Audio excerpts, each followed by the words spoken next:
कि संघर्ष यहाँ पर पिछले 5 सालों में किसने किया था। जब यहाँ पर तांडव मचाया जा रहा था विधायक जी के लोगों के द्वारा, विधायक जी के द्वारा स्वयं, आज उसे हिंदू मुसलमान सब परेशान हैं। तो उस समय किसने विपक्षी आवाज़ बनकर यहाँ पर आवाज़ उठाने का काम किया था? या तो चिंकू यादव ने, या तो इंजीनियर इमरान लतीफ़। यही दो लोग थे जो लगातार आवाज़ उठा रहे थे। तो दूसरी तरफ जो विपक्ष की नेता हैं, जो आज समाजवादी पार्टी की प्रत्याशी भी हैं, तब भी वो प्रमुख विपक्षी नेता थी इस विधानसभा क्षेत्र की, वो मुकदमे की डर से, पुलिस की लाठियों की डर से, जेल जाने की डर से और तमाम अपने नुकसान के डर से घर में खामोश दुबकी रही, उनके कार्यकर्ता दुबके रहे। मेरा दूसरा सवाल आपसे है कि डुमरियागंज विधानसभा सीट पर आपको किसी पार्टी से चुनौती दिख रही है? देखिए, डुमरियागंज में बड़ी ईमानदारी से इस बात को स्वीकार करने में मुझे कोई गुरेज नहीं है कि यहाँ पर बहुकोणीय लड़ाई है। डुमरियागंज विधानसभा के मौजूदा विधायक हैं राघवेंद्र प्रताप सिंह जी। उनका बयान शुरू होता है मस्जिदों से लाउड स्पीकर उतरवाने से, और अब बहुत बात पहुँच गई है हिंदुओं का DNA टेस्ट करवाने तक। विधायक जी के इस बयान को आप किस तरह से देखते हैं? करने वाला, मैं तो कहता हूँ कि राघवेंद्र प्रताप सिंह जी का जो DNA है वो ना हिंदू है ना मुसलमान है, वो नफरत करने वाला DNA है। तो सबसे नफरत। नमस्कार, आदाब, मैं मोहम्मद आरिफ खान, आप देख रहे हैं पूर्वांचल खबर। इस वक्त हम मौजूद हैं सिद्धार्थनगर जिले के डुमरियागंज विधानसभा सीट में। डुमरियागंज विधानसभा सीट से प्रत्याशी हैं आम आदमी पार्टी के इंजीनियर इमरान लतीफ़ जी, और आज हमारे साथ ज़्यादा बातचीत करने के लिए मौजूद हैं।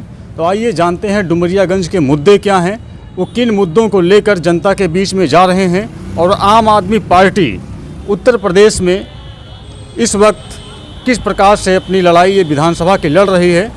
तो आपका सबसे पहले बहुत बहुत स्वागत है पूर्वांचल खबर में। बहुत बहुत धन्यवाद, और पूर्वांचल खबर के दर्शकों को बहुत बहुत आभार, बहुत बहुत धन्यवाद।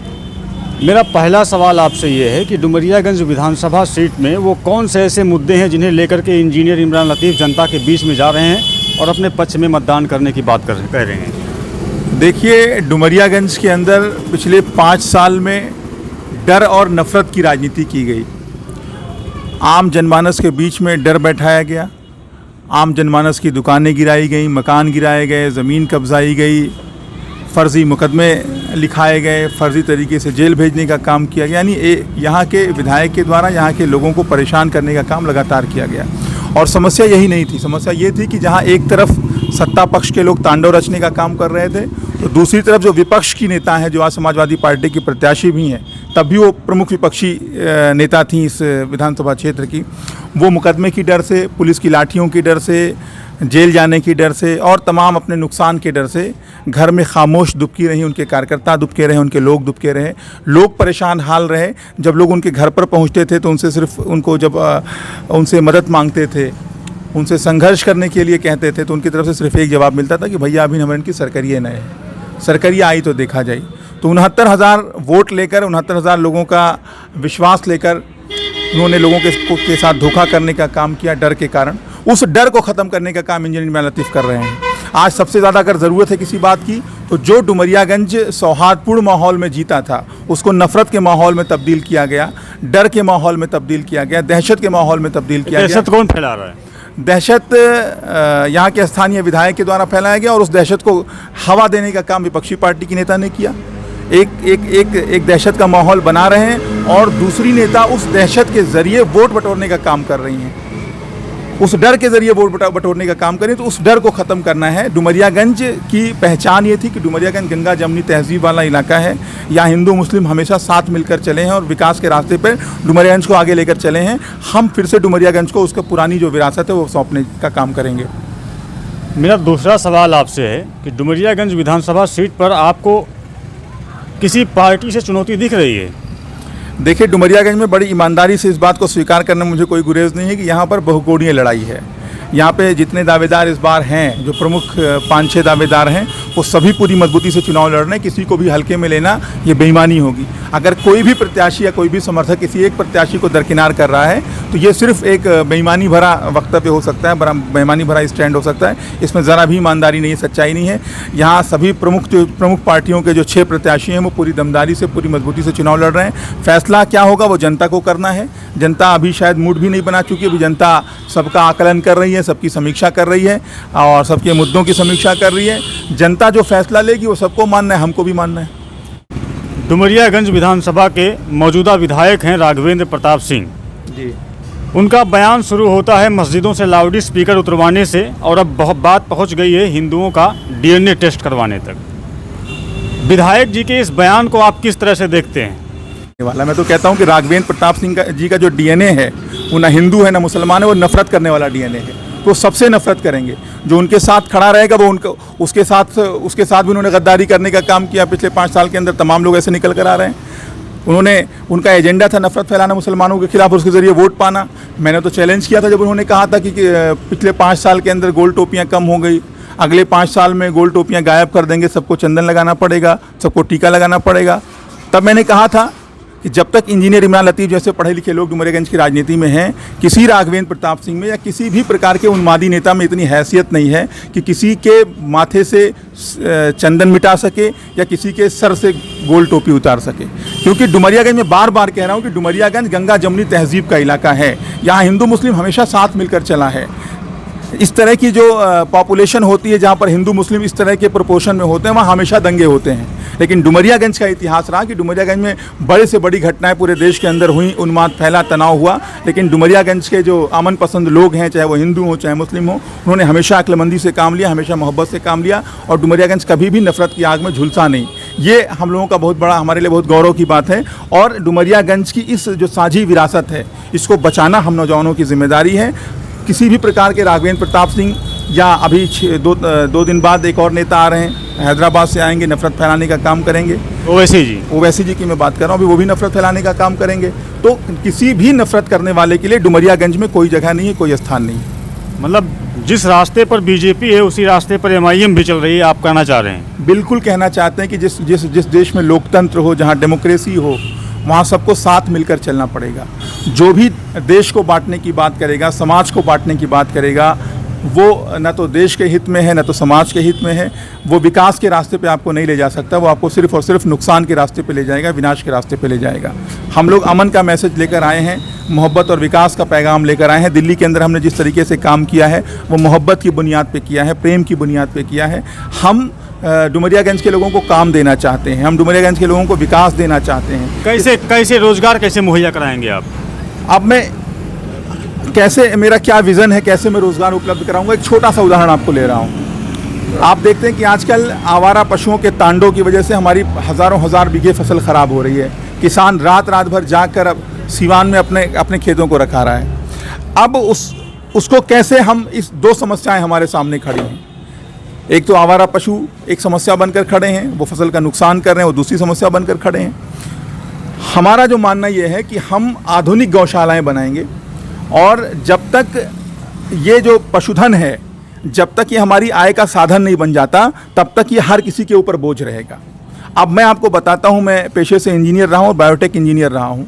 ये जो गोबर होता है, इससे खाद बनाई जा सकती है, बड़ी आसानी से बनाई जा सकती है। कोई बहुत बड़ी यूनिट लगाने की आवश्यकता उसके लिए नहीं होती। अगर 3-4 लाख की यूनिट आप लगा दें तो आराम से गोबर को खाद में कन्वर्ट किया जा सकता है और फिर वो फसल के काम आएगा। दूसरी बात, गोबर से आप धूप बत्ती बना सकते हो, अगरबत्ती बना सकते हो, दफ्ती बना सकते हो। और ये जो जितनी चीज़ों की मैं बात कर रहा हूँ, ये फैक्ट्रियाँ बहुत छोटी छोटी होती हैं, बहुत कम पैसे में लग जाती हैं। अगर सरकार चाहे या सरकार के नुमाइंदे चाहें, जनप्रतिनिधि चाहें, तो इसको बढ़ावा आराम से दिया जा सकता है। मैं गारंटी के साथ कह रहा हूँ कि आधुनिक गौशालाएं बनाने का काम करूँगा और जो जितने भी गाय से का गोबर है उसके लिए धूप बत्ती की इंडस्ट्री लगाने का काम करेंगे, अगरबत्ती की इंडस्ट्री लगाने का काम करेंगे, दफ्ती की इंडस्ट्री लगाने का काम करेंगे और उसके ज़रिए हम रोज़गार भी देंगे और एक समस्या का निदान भी करेंगे। ऐसे हर क्षेत्र में समस्याओं के निदान में हम रोज़गार खोजेंगे। काम करने के लिए नियत की ज़रूरत होती है और विज़न की ज़रूरत होती है। ईश्वर की दया से वो दोनों चीज़ें इंजीनियर इमरान लतीफ़ के पास हैं, क्योंकि उनके गरीब माँ बाप ने, किसान माँ बाप ने गेहूँ धान बेच कर पढ़ाया लिखाया था। देश के सर्वोच्च संस्थान में काम करने का अनुभव रहा है, भाभा एटॉमिक रिसर्च सेंटर में। तो हमारे पास काम करने की नियत भी है, इच्छा शक्ति भी है और काम करने का विज़न भी है। अगर डुमरियागंज के लोगों ने मौका दिया तो बिल्कुल काम करके दिखाएंगे। आप बता रहे हैं कि आप इंजीनियर हैं और आप भाभा एटॉमिक रिसर्च सेंटर में काम भी कर चुके हैं, तो फिर राजनीति की तरफ आपने रुख क्यों कर लिया?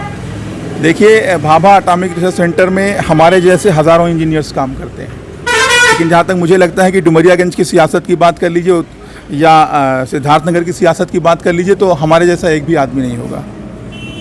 वहाँ जो पद में छोड़ के आया था उसको 1 हफ्ते के अंदर भर लिया गया था। लेकिन यहाँ बरसों से सदियों से जो पद खाली है अभी तक पढ़े लिखे आदमी के लिए, वो पद अभी तक नहीं भरा गया है। कौन सा पद? डुमरियागंज के अंदर पढ़े लिखे लोगों की ज़रूरत है। सियासत में अगर पढ़े लिखे लोग आएंगे तो इस तरह का माहौल नहीं होगा जो माहौल हमने देखा 10-15 सालों में। आज डुमरियागंज एक पिछड़े विधानसभा में गिनती होती है। जब भी हम कहीं लखनऊ में बात करते हैं, दिल्ली में बैठ के बात करते हैं, तो डुमरियागंज और सिद्धार्थनगर के बारे में यही कहा जाता है कि पिछड़ा ज़िला है, पिछड़ी विधानसभा है। तमाम विधायक हुए, सांसद हुए, मंत्री हुए, उसके बाद भी अगर ये हालत है तो इस तरह से है। तो एक पढ़ा लिखा आदमी को अगर नुमाइंदगी मिलती है, जिसके पास काम करने की इच्छा शक्ति भी हो, नियत भी हो और विज़न भी हो, तो बिल्कुल डुमरियागंज की सूरत बदल सकता है। और मैं अगर आया हूँ तो सिर्फ़ और सिर्फ इसलिए आया हूँ कि डुमरियागंज के हालात को बदला जाए, डुमरियागंज की सूरत को बदला जाए। इस बार यूपी में या फिर डुमरियागंज में झाड़ू चलेगी? बिल्कुल झाड़ू चल रही है। आम जनमानस इस बार बदलाव चाह रहा है, हर आदमी बदलाव चाह रहा है। अच्छा देखिए, डुमरियागंज में कितनी हैरत अंगेज बात है।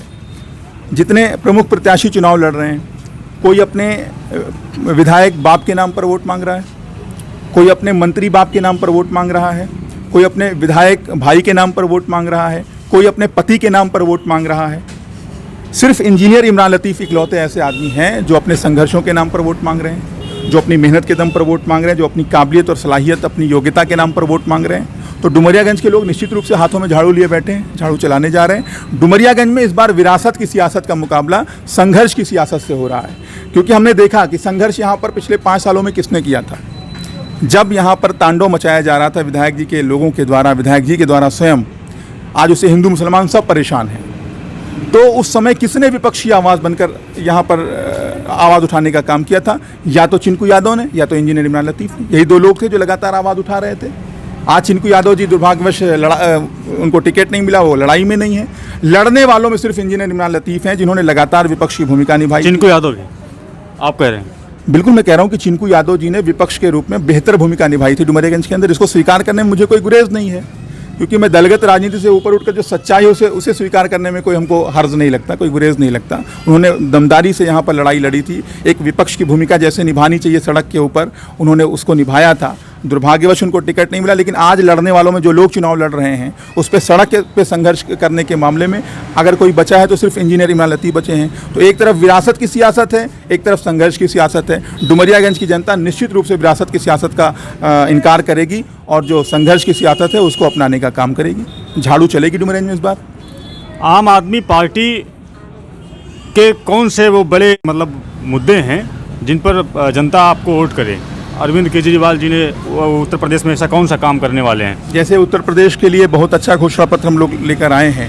उत्तर प्रदेश में 300 यूनिट बिजली हम फ्री देने का काम करेंगे हर महीने। उत्तर प्रदेश में बिजली के जितने बकाये के बिल हैं उसको माफ़ करने का काम हम लोग करेंगे। उत्तर प्रदेश के चाहे गांव हो चाहे शहर हो 24 घंटे बिजली देने का काम करेंगे। किसानों को फ्री में बिजली देने का काम करेंगे। महिलाओं की बात कर लें तो महिलाओं की सुरक्षा के लिए जो है जगह जगह CCTV कैमरे लगाने की बात हम लोग कर रहे हैं। महिलाओं की सुरक्षा के लिए पुलिस का जो तंत्र है उसको ठीक करने की बात हम लोग कर रहे हैं कि जो उत्तर प्रदेश के अंदर सबसे बड़ी समस्या है कि उत्तर प्रदेश में पुलिस का, नेताओं का और माफियाओं का गठजोड़ चलता है। इस गठजोड़ को ख़त्म करके हम कानून राज बहाल करने का काम करेंगे। महिलाओं को प्रति महीने 1000 रुपये हम पेंशन देने का काम करेंगे। बुज़ुर्गों को 2500 रुपये पेंशन देने का काम करेंगे। जितनी भी पेंशन है बुज़ुर्गों की, वृद्धा की, विधवा की, वो सब 2500 रुपये प्रति माह के हिसाब से होगी। किसानों की कर्ज माफ़ी होगी। किसानों का MSP पे ख़रीद की जाएगी और गन्ना का किसानों का जितना भी बकाया उसको हम माफ़ करने का काम करेंगे। खाद बीज पानी की जो किल्लत है उसको दूर करने का काम करेंगे। अच्छी सड़कें बनाने का काम करेंगे। सबसे बड़ी बात यह है कि उत्तर प्रदेश के सरकारी स्कूलों को प्राइवेट स्कूलों से बेहतर बनाने का काम करेंगे। उत्तर प्रदेश के सरकारी अस्पतालों को प्राइवेट अस्पतालों से बेहतर काम करने। बेसिक शिक्षा मंत्री सिद्धार्थनगर के यही इटवा विधानसभा सीट से वो कह रहे हैं कि स्कूलों को जितने बेहतर स्कूल आज हैं, इससे पहले उत्तर प्रदेश में ऐसे स्कूल कभी हुआ नहीं करते थे। तो अभी भी मैं कह रहा हूँ, जाके सिसवा बुजुर्ग का वो आवासीय बालिका विद्यालय देख लीजिए जो मैंने दिखाया था। जब उन्होंने मनीष सिसोदिया जी को चैलेंज किया था तो मैंने आके उनके घर में घुस के सिसवा बुजुर्ग का आवासीय बालिका विद्यालय मैंने दिखाया था। पूरी दुनिया ने देखा था। सतीश द्विवेदी जी की थू हुई थी कि वो आवासीय बालिका विद्यालय जहाँ पर बाउंड्री नहीं है, पीने का पानी नहीं है, टॉयलेट में दरवाज़ा नहीं है, उसी क्लासरूम में बच्चियाँ पढ़ती हैं दिन में, उसी क्लासरूम में रात को खाना बनता है, उसी क्लासरूम में बच्चियाँ बिस्तरा बिछाकर सो जाती हैं। इस तरह की व्यवस्था है सतीश द्विवेदी जी के राज में। उनके गृह विधानसभा इटवा का सिसवा बुजुर्ग का स्कूल, ऐसे तमाम स्कूल हमने देखे। सिद्धार्थनगर के अंदर आप भी देख रहे हैं। मेरे ख्याल से आप बैठे हैं, यहाँ जितने लोग हैं इसमें से कोई भी ऐसा नहीं होगा जो अपने बच्चे को सरकारी स्कूल में पढ़ाता होगा। तो मैं गारंटी के साथ कह रहा हूं कि आम आदमी पार्टी की सरकार बने या ना बने, अगर डुमरियागंज की सम्मानित जनता इंजीनियर इमरान लतीफ़ को चुनाव जिताकर भेजती है तो डुमरियागंज के सभी सरकारी स्कूलों को ऐसा बनाया जाएगा कि उस स्तर का कोई भी प्राइवेट स्कूल जो है पूरे ज़िले के अंदर कहीं नहीं होगा। ये गारंटी है इस बात की। ऐसे ही अस्पतालों का मामला है, अस्पतालों को हम इतना बेहतर बनाएंगे कि उस स्तर का कोई प्राइवेट अस्पताल नहीं होगा पूरे ज़िले के अंदर। तो कुल मिलाकर स्वास्थ्य सेवाओं को और शिक्षा सेवाओं को बेहतर किया जाएगा। ना कोई बजट का रोना रहेगा, ना कोई सरकार का रोना रहेगा। क्योंकि पढ़ा लिखा आदमी मैं अच्छे से समझता हूँ कि एक विधायक की निधि कितनी होती है, एक विधायक के पास कितनी योजनाएं आती है और कितना काम वो कर सकता है। तो आप हमारे साथ इस वक्त बात करने के लिए मौजूद थे आम आदमी पार्टी से प्रत्याशी हैं डुमरियागंज विधानसभा सीट से इंजीनियर इमरान लतीफ़ जी। आपका बहुत बहुत धन्यवाद पूर्वांचल खबर को अपना बहुमूल्य समय देने के लिए। बहुत बहुत धन्यवाद। बहुत बहुत